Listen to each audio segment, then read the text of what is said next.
Hey guys, how's it going? Welcome to my video. So I'm gonna do this video on this situation I had a couple of days ago on my truck. So basically, what happened was I did a lot of going around the other day, like drove around the whole entire day, shopping, went to the gym, etc., etc. But at the end of the day, what happened was I was going to get some stuff at 7-Eleven, and when I came out, I was like, let me just get back home so I could get a couple beers and stuff. So anyway, this will be good, guys. All right. This is I fixed the problem. So all right. So all right. So what happened was my truck would not wouldn't start. It would crank, but it wouldn't start. It cranked a couple of times, but it wouldn't start. Woo. But so I was thinking to myself, oh man, what could be the problem? Because I'm like, I gotta get home, and I gotta get. I was like so thirsty. It was like so hot that day. I was like so thirsty. I'm like, oh my god, I want a couple of beers. That's how thirsty I was. But anyway, I can get it started. So I was like, let me go out and check. Let me go out and check the whatchamacallit. Let me go out and check the light to see whether it was bright or not. But it was a bright and hot day. So anyway, I went out and I checked the light, and it was pretty bright, to be honest with you. Not that I could tell the big difference between how bright it was, but it was very bright. So anyway, I was like, okay. It was bright, so it's probably not the battery, because I did swap out the battery like about, I would say like 6 months ago. I swapped the battery out 6 months ago, and I was like, yeah, it's probably not the battery this time because of the light, of how bright the light was. But I wasn't quite sure of it. So what I did was I actually, um, um, I said to myself, I gotta check out the battery. Okay, I gotta make sure 100% it's not the battery, because that's like the easiest fix, right? You guys, in this situation, it's like it's the easiest fix. It's the easiest fix. So I was like, okay, let me just check out what the battery. So I went to the battery, checked that out, see if there's any kind of corrosion on there, like, right. So the terminals were kind of corroded. With the terminals were kind of corroded. So I was like, okay, it's corroded, but it was tight enough. But I was able to wiggle the terminal off the post, the battery post. So I gotta clean this. So I went back. No, I didn't go back to 7-Eleven. But what I did was I got a can of beer. I hate wasting that can of beer, but I poured a can of beer on on the battery post. All right, because there was like a lot of white and bluish stuff on there, so I posted it on there. I poured it on there, and I got a couple of napkins and pretty much just wiped the terminal post and the terminal, the connector.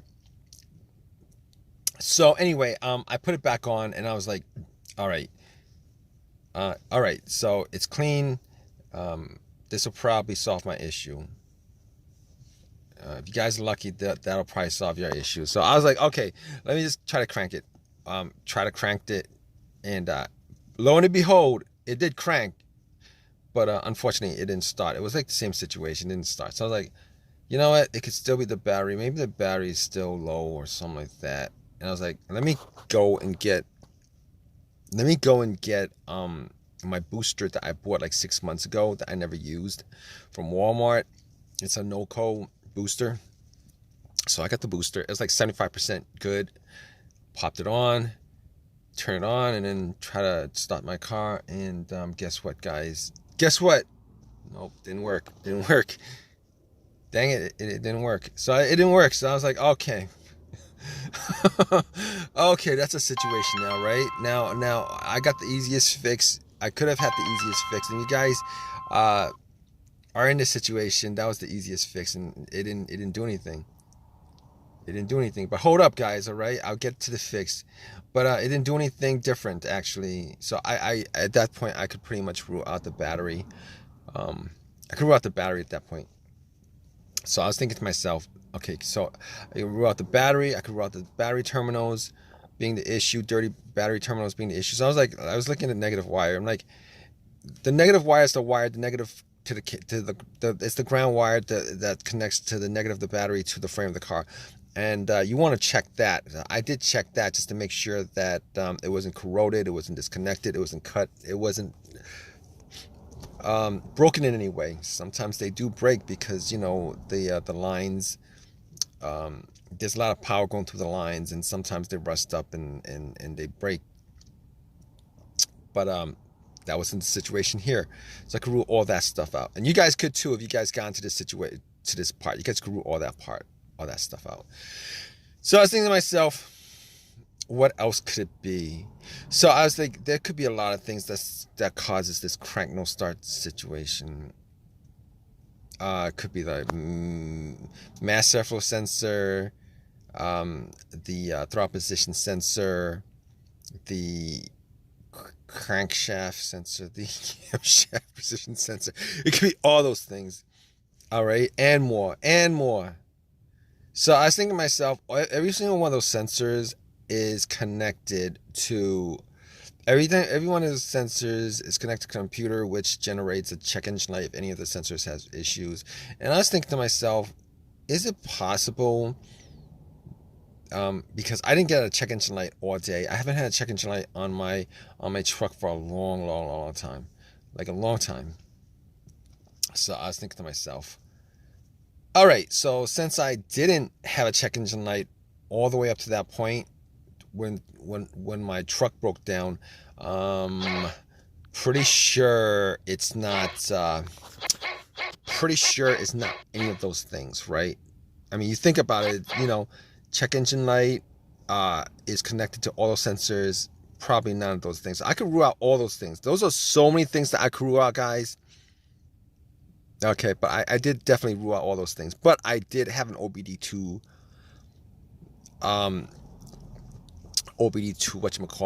tool with me that I bought from Walmart for like $19 for $20. I'm gonna drop a link somewhere. So anyway, I plugged it in just to make sure. And one of the things I was trying to make sure of was that the car's computer was reading my car. The car's computer was reading my car. Yeah, that was the thing. So if it scanned all the way through, I knew that there was no issues with the car's computer. If it didn't scan all the way through, I would know that there was an issue with the car's computer, and that was the cause. That was one of the cause of it. Could be the cause of it. So I plugged it in and I scanned all the way through. I knew that it was probably not one of those things I mentioned, not one of the sensors. So I was like, okay. So I scanned it. It scanned all the way through. It scanned all the way through, and it read it. Everything read it. It scanned, and everything was good. But to be honest with you, thinking about it now, since I took the cable off the battery, any of those sensors that had issues coming up probably wouldn't have come up, considering I erased all of them when I took out the terminals off the battery. But anyway, regardless, I knew that the car's computer had no issues. So I was like, all right. So let's move on. Let's move on to the next thing, because you guys are with me right now. You guys trying to figure out what's wrong with your truck. Let's move on to the next thing, because at that point that, I know at this point that it wasn't one of those things, the computer or whatever. So I was like thinking to myself, I was thinking to myself, okay, at this point, okay, we could pretty much cross off a lot of things. So I'm left with a couple of things that I could pretty much resolve. Okay, what crossed my mind was the key fob. Could be an easy fix for you guys. if your key fob battery is low or whatever. But I did change the key fob battery out like about a month ago. I changed that out, so I know 100% wasn't a key fob. But if you know, if you guys didn't change the battery for a while and you guys had like issues with opening your doors or anything like that, it might be the key fob. So you might want to check that out. Maybe it's an easy fix for you guys where you guys could just change the battery in the key fob and then it starts up. But I knew it wasn't the key fob. So I mean, so I knew at that point it was probably like the fuses of the relays. So I was like, pop the fuse box and fuse section, and I was looking at the fuses, and I was like, let me see if there's anything that's burnt, any fuses that are brownish on top, anything that's like kind of whatchamacallit. So I was looking at the fuses, and none of them looked like they were burnt. But I didn't have a fuse tester on me, so I couldn't really test it out 100%. So, but I knew there was maybe like 2 situations where I had an issue with the fuse box, but no, not in this situation. It wasn't. I mean, I couldn't tell. I didn't have like a fuse tester with me. I didn't have a fuse tester with me, so I couldn't figure that one out. But it did look good to me, and everything else worked inside the car. So I was like, okay, it's possible there could be a fuel pump, a fuel issue, whatever. I didn't have starter fluid, so I couldn't check 100% whether it was any kind of fuel issue. But anyway, I was like, okay, normally in this situation, if you guys have a fuel pump problem, stay with me, guys, all right? I'll definitely give you like this real quick fix. I'm gonna make this story short, all right? I'm gonna give you guys a real quick fix right now because it actually fixed my vehicle right up, and I was able to pretty much go to AutoZone, get the part, pop it in, and then. But anyway, what was I saying? Right. If you guys want to check out the fuel pump, normally if you know what in these situations you want to figure out whether it's the fuel pump that's the problem.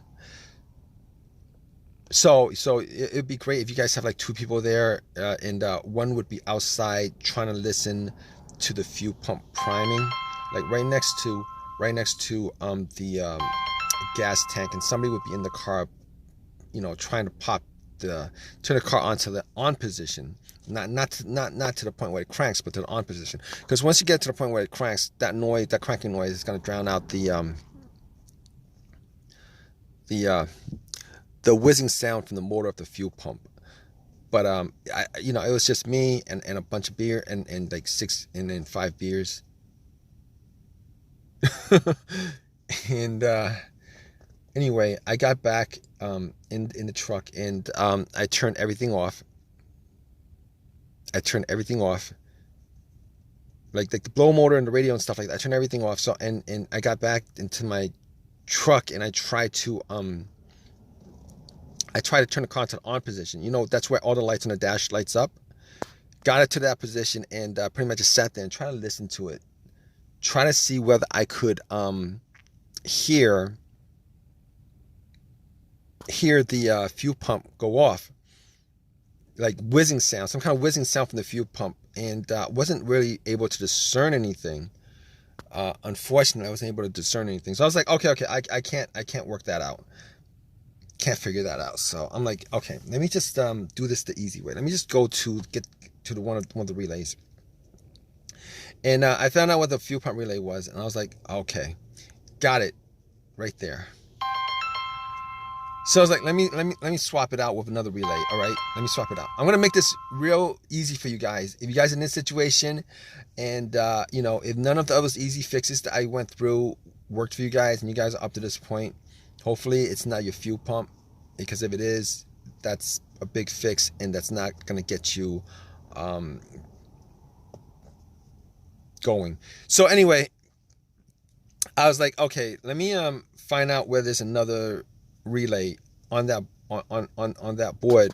I found another relay that was the same, so I just swapped them out, and went and tried to start it, and guess what, guys? Boom!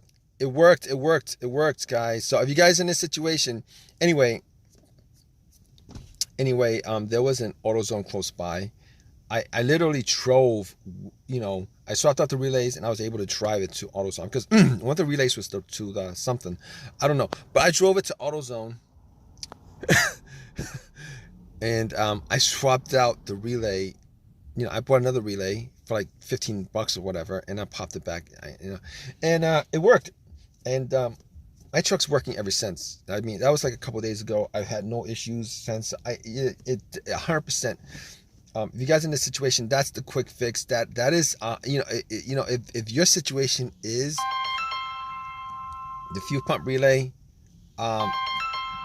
you would be very lucky because, the other, outside of everything that I mentioned, the bigger fixes would be a lot more expensive. Like,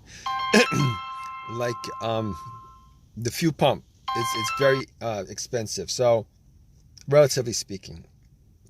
So just to make this long story short, it was the fuel pump relay. I hope this has helped you guys out so much. Hope everything works out for you guys. Hope everything is good. As far as you getting your situation, your truck fixed. Anyway, if you guys want to leave a comment in the comment section, please leave a comment in the comment section. Definitely subscribe. Definitely give me a thumbs up, guys. I really appreciate it if this has helped you guys out. What else? All right, guys. Have a good day.